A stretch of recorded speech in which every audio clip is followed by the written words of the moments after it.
Hey, welcome back, everybody. It's time once again for another journey we call Living Hope.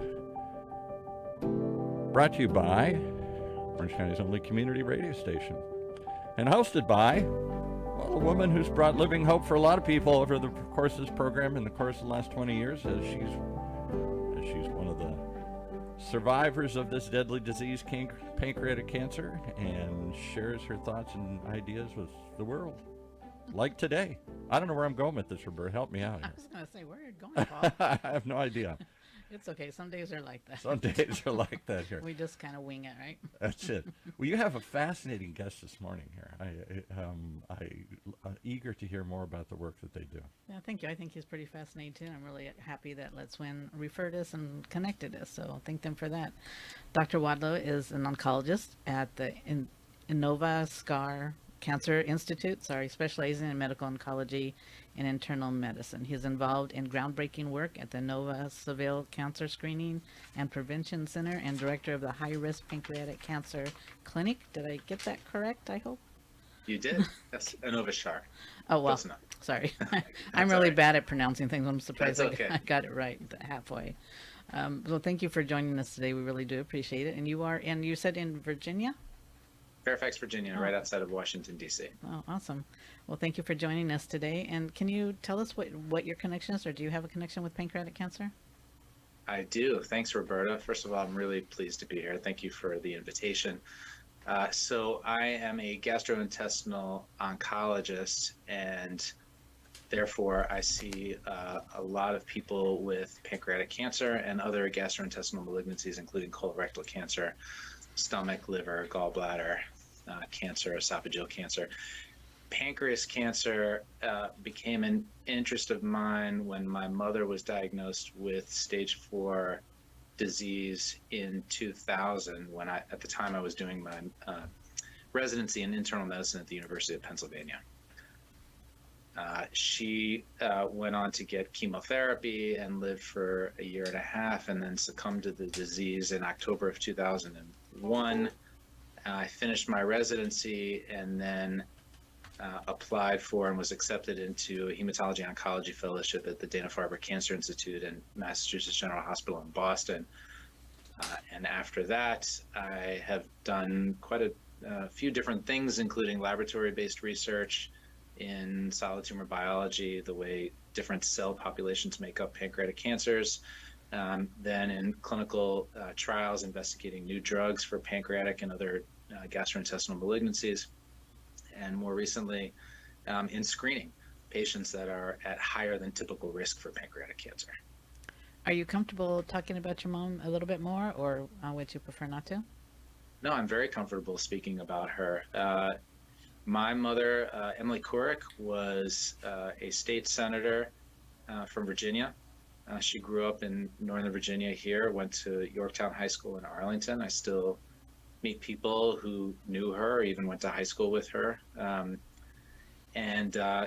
She subsequently remarried my stepfather in 1982, who was the chief of cardiology at the University of Virginia. We moved to Charlottesville, even though I remained very close to my father, who continued to live in Northern Virginia.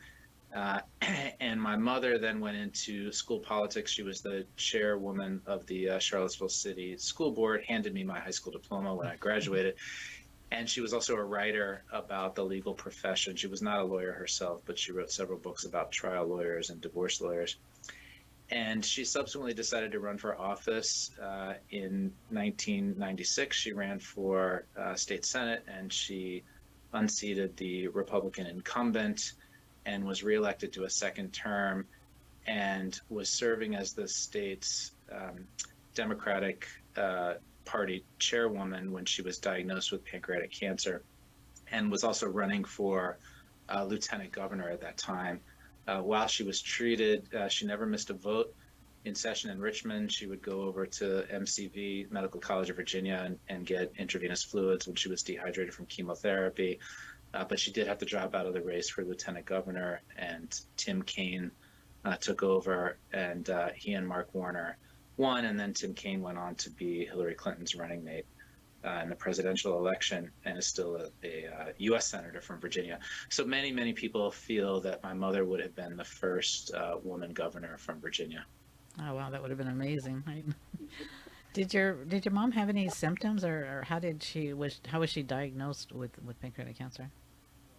Like many people, she had non-specific abdominal symptoms. She didn't relish talking about her symptoms with her son, even though by that time I was a fully formed adult and medicine resident. I was living in Philadelphia and newly married. But I was able to learn from her over time and from my stepfather that she'd suffered for some weeks, if not several months, with abdominal bloating, change in bowel habits, just not feeling right with those vague abdominal symptoms that so many people have, but which are usually due to benign, limited causes. And that was what she was told for quite a while until she eventually finally was able to get a CAT scan, which at that time unfortunately showed that the primary tumor in the tail of her pancreas had already spread to her liver in several locations. And the treatment she received was chemotherapy at that time then?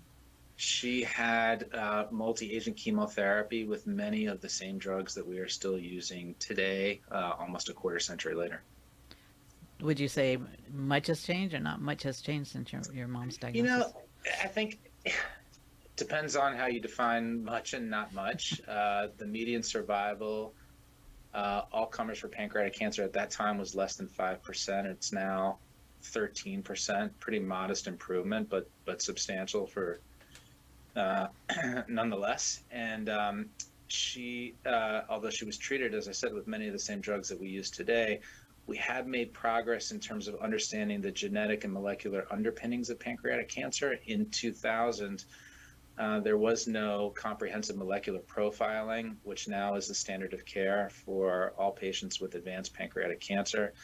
And it's still the case that we're only able to use molecularly targeted or immunotherapies in the minority of patients. That percentage is going up as we sort of learn more about the underlying biology of the disease. So we've made some substantial improvements, but still have quite a ways to go. Yeah, can you explain that to the layperson a little bit about the immunotherapy? Sure. Yeah. So chemotherapy has been around for quite a long time. And there are many different kinds of chemotherapy, just like there are many different kinds of antibiotics.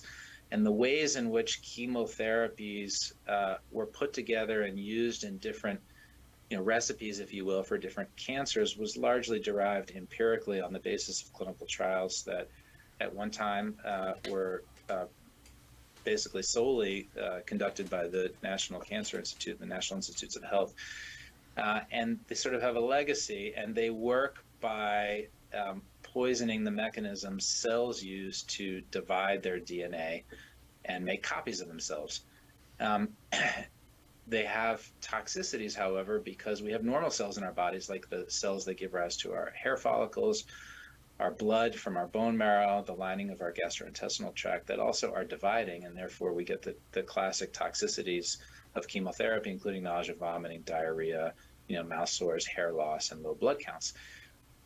What has happened with the revolution in molecular biology is that we now understand a lot more about what the actual mutations are that give rise to different cancers. And not only that, we're able in a cost-effective manner to get molecular genetic profiling of each individual cancer in a time fashion that is conducive to potentially personalizing therapy for each individual.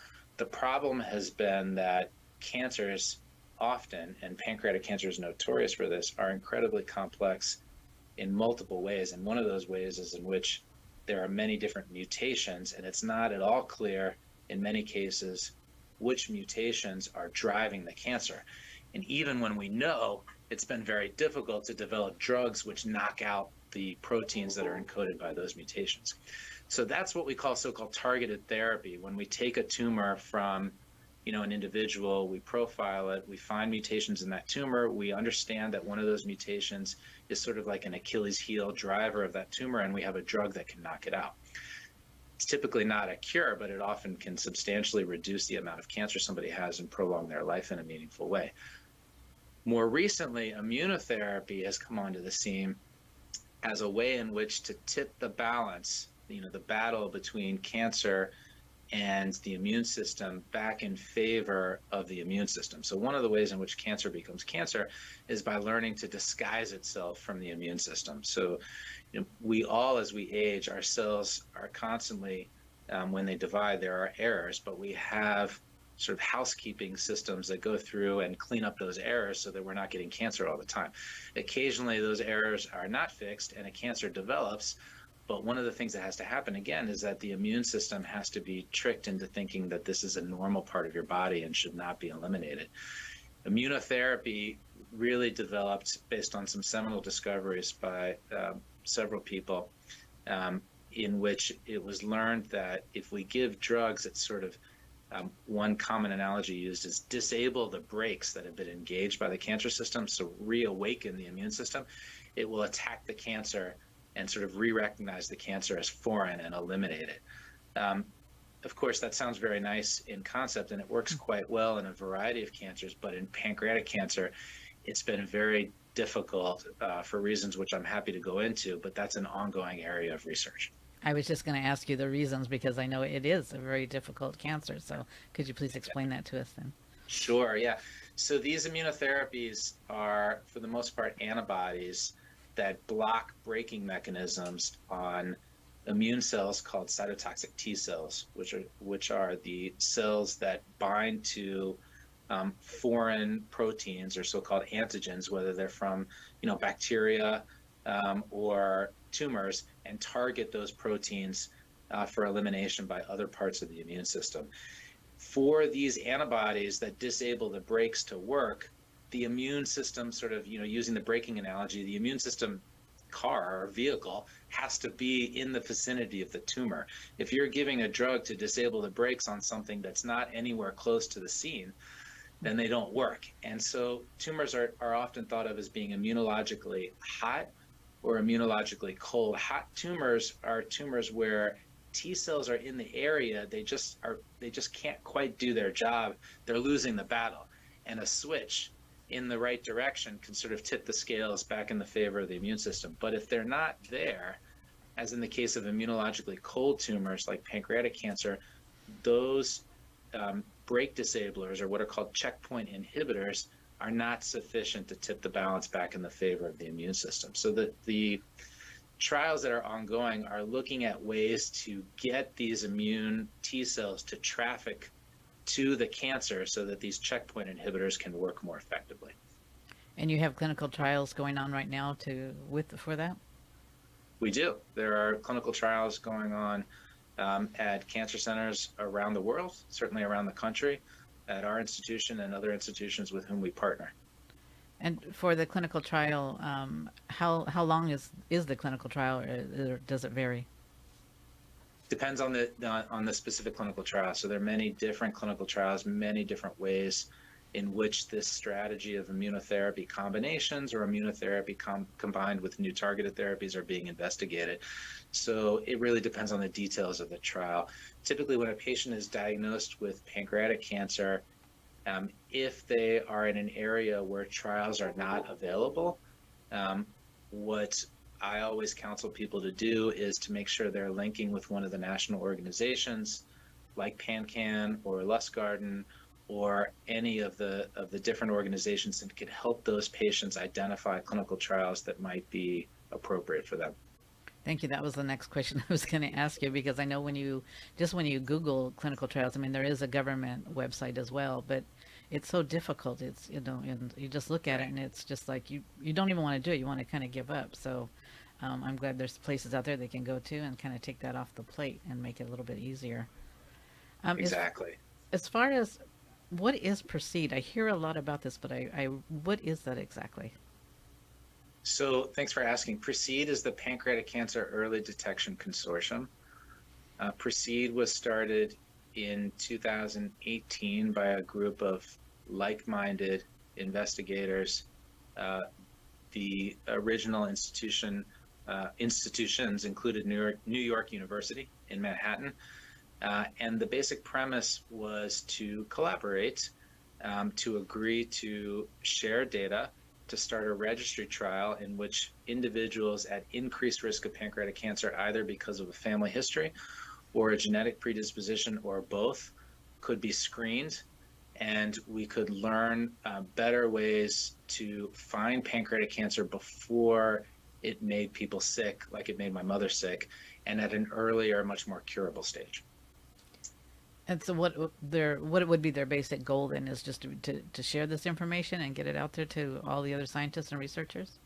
Yeah, so the number one goal of PRECEDE is to increase the 5-year survival to 50% as soon as possible. But the stated goal at the time of formation in 2018 was to do that within 10 years. That's tall order, given what we talked about at the beginning of this interview, which is that it's still only 13%. The way in which PRECEDE hopes to do that, again, is by identifying people that are at greater than average risk, learning as much as we can about how to screen them, and then extrapolating those results to the general population. And then what are some of the key challenges for in this? Yeah. So some of the key challenges are that this takes time. Even people at high risk don't often develop pancreatic cancer. So the average person's lifetime risk of developing pancreatic cancer is around 0.5 to 1%.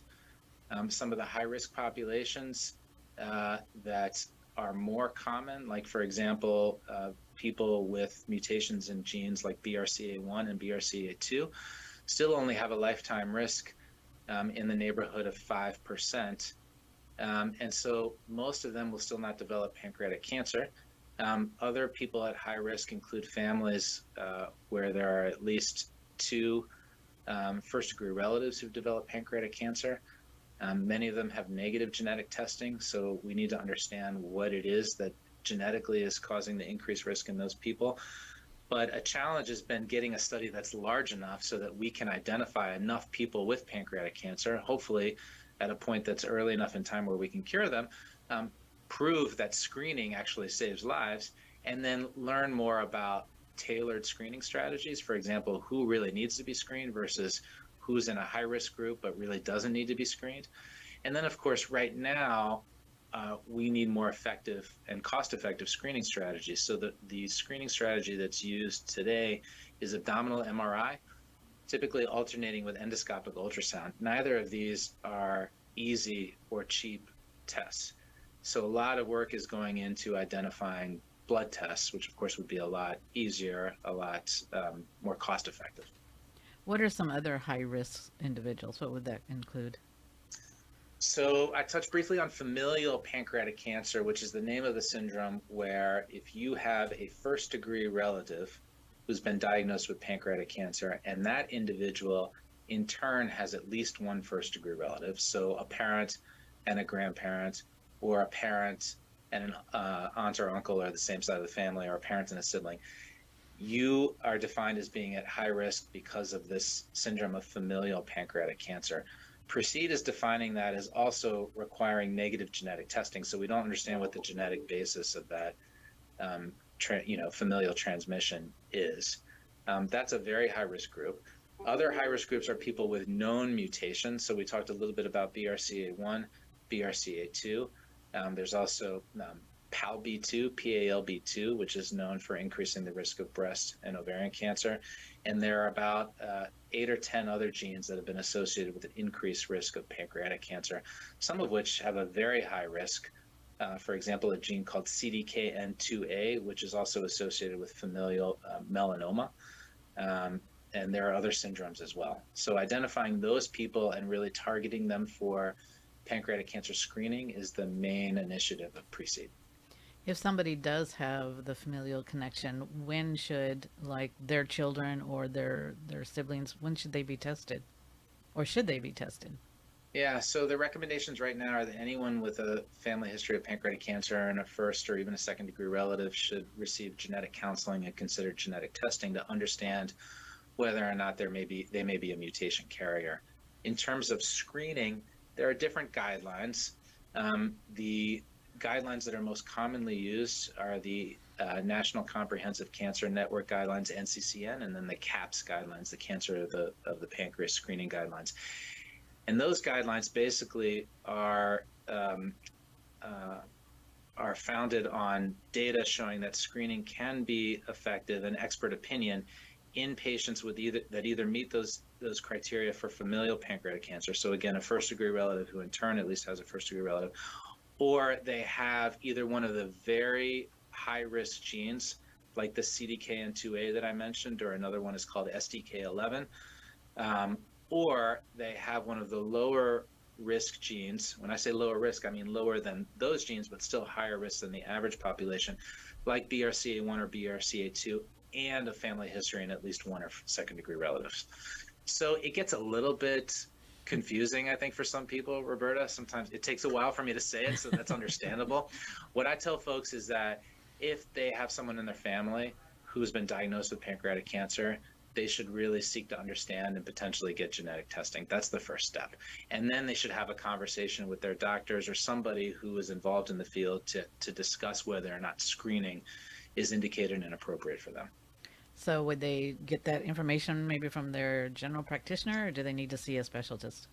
You know, increasingly we're trying to get the word out, but this is not an area that's as far along, for example, as breast, colon, or prostate screening, cervical cancer screening. So the general practitioner community may not be fully informed about what's happening, and in their defense, there's not as much data for pancreatic cancer screening as there are for those other cancers. So I think a lot of this is also about educating the public and continuing to work with organizations that support people with established pancreatic cancer. So there's now a universal recommendation that everyone with pancreatic cancer should get genetic testing, because ideally we want to know from the person who's been diagnosed with pancreatic cancer, are they a mutation carrier? Because then we can test all of their first degree relatives and figure out who has the mutation versus who doesn't, and make appropriate screening recommendations on that basis. And then where would somebody go, like myself, who has been diagnosed? Where would I go to get that screening done? Genetic testing could be done in any cancer center that employs genetic counselors. So for somebody like you who is a pancreatic cancer survivor, you're not really somebody who's being screened for pancreatic cancer anymore. You're under surveillance. So you're a different population because you've already had pancreatic cancer, and you're being watched closely, presumably by your healthcare team, to make sure that you don't have any evidence of recurrence, or at some point, if that becomes not likely, that you don't develop new cancers. The screening population are the people that have never had pancreatic cancer before and that are at increased risk. And typically they're screened now in a PRECEDE site or another site of expertise that is not only ordering abdominal MRIs and endoscopic ultrasounds, but working sort of as a collaborative group with the pancreatic surgeons and the other professionals who can sort of make group coordinated, collaborative, and consensus recommendations about what makes the most sense for each individual patient. Yeah, I'm followed very closely because I actually still have my tumor. It's just dormant at the time. It's just not doing anything. Thank goodness, and it can stay sleeping for as long as it wants to, right? But I hope so. yes, but I have gone. It's been a few years, and I know we're going to redo it again because when I went in, it came back inconclusive. So I don't know. Hopefully that things have changed a little bit since that time. But I will be getting it done again because I have two sons that we are concerned about as well, and. Right. You know, my family history pretty much is I've lost 4 family members to mother, father, grandmother, and uncle. So it's on both sides of the family. So it's a little scary and a little concerning. So what It is. What is Yeah. the best thing? I mean, to try to get my boys in to get anything done, but even to get their doctors to kind of do this, to do any kind of screening or any kind of test, has been like pulling teeth. Right. And we typically would start at age 50, even in high-risk populations or high-risk patients. Pancreatic cancer tends to be a diagnosis in older age, in the 6th or 7th decade of life. So we want to start, obviously, before that. So that's where the age of 50 comes from. We need more data to support that. Or there are people, of course, being diagnosed at younger and younger ages. So if somebody's high risk and they have a family member who was diagnosed at a younger age, we'd recommend that they start screening 10 years before that family member was diagnosed. That's a good point. Yeah, I was diagnosed at 45, so Right. I need to get my boys in. Yes. Um, Yes. what advice would you give to patients and families that just got that pancreatic cancer diagnosis? That's a great question. It's, any cancer diagnosis is devastating. It's devastating for the patient. It's devastating for all the people that care about that individual. Pancreatic cancer has its own unique set of challenges, which are many. I think the advice that I would give is to seek to understand. Surround yourself, if you can, with people that can help you ask questions when you're not feeling physically up to it or you're feeling emotionally overwhelmed. And make sure that within 1 or 2 visits, you feel confident at sort of a very core emotional level that the people taking care of you are going to do right by you, that they're going to work hard for you, that they will be there for you, and that you are going to get the care that you need and deserve. I think that is the fundamental advice I would give to anybody with a pancreatic cancer diagnosis. And then stemming from that, despite the devastation of the diagnosis, there is lots of cause for hope. And so everybody needs to find their own unique blend of pragmatism and hope. And hope is critical to moving forward, to finding the right treatment, to hopefully being part of a cutting edge clinical trial, making sure that all symptoms are being aggressively managed, making sure that if you have an oncologist who can't do everything by themselves, that they're working with a team of professionals that can meet all of your needs as a whole person. Very good advice. Thank you. I appreciate that. And I think Paul has a question for you. First of all, I want to thank you for coming on. This is the most educational, informational, and yet detailed explanation of where we're at today with cancer screenings. And I'm wondering, what can we, the general public who hear this show, or those who are already dealing with pancreatic cancer who might be tuned into this show, what can we do to help you guys reach this lofty goal of changing the survival rate? Is it more money? They go to Washington and advocate, do you need more dollars to fund research? Is it more awareness to get in and get screening done earlier? Is it more awareness in the medical community so they don't just dismiss it as, oh, you got an upset stomach? I hear all these things, and I wonder, what can we do other than just sit and wait and hope? Thanks, Paul. I really appreciate that. Well, like any self-respecting cancer researcher, of course, I'm going to say all of the above. But, what I would say is there's still, I think we don't talk about cancer enough, believe it or not.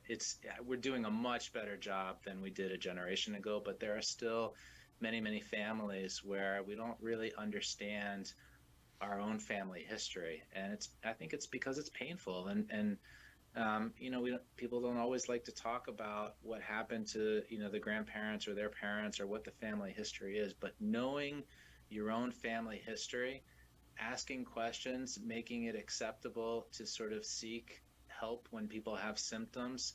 And then in terms of making progress in treating this disease, getting out there, raising funds, raising awareness, talking about what we know versus what we don't know in pancreatic cancer treatment and screening, being part of communities, online communities are really blossoming, providing support for patients and families, many of whom have social barriers to healthcare, whether it's financial burdens or food and housing insecurity. So I was walking up the escalator, riding the escalator up in my cancer center just today, and took a fresh look at some of the people down in the lobby who were giving directions to people and just wheeling them out to the car, the volunteers, and just felt this profound wave of gratitude for them. So I think the smallest things can be very meaningful. So whatever feels right and whatever is the low-hanging fruit for you in your community.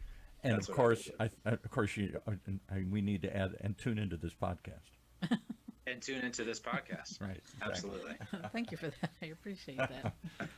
Well, I think our time, it goes by so quickly, and there's so much more I want to talk about. So hopefully maybe you'll agree to come on and another time and we can continue this conversation. But I would love to. well, thank you. I appreciate that. And as long as you speak my name, I shall live forever is dedicated to Emily Couric. Emily died of pancreatic cancer at the age of 54 in 2001. Thank you, Dr. Wadlow, for everything you do, for not just for your mother's memory, but for all of us survivors and patients as well. Thank you. Thank you, Roberta. Thank you, Paul. I've really enjoyed this. It was very meaningful for me. Thank you.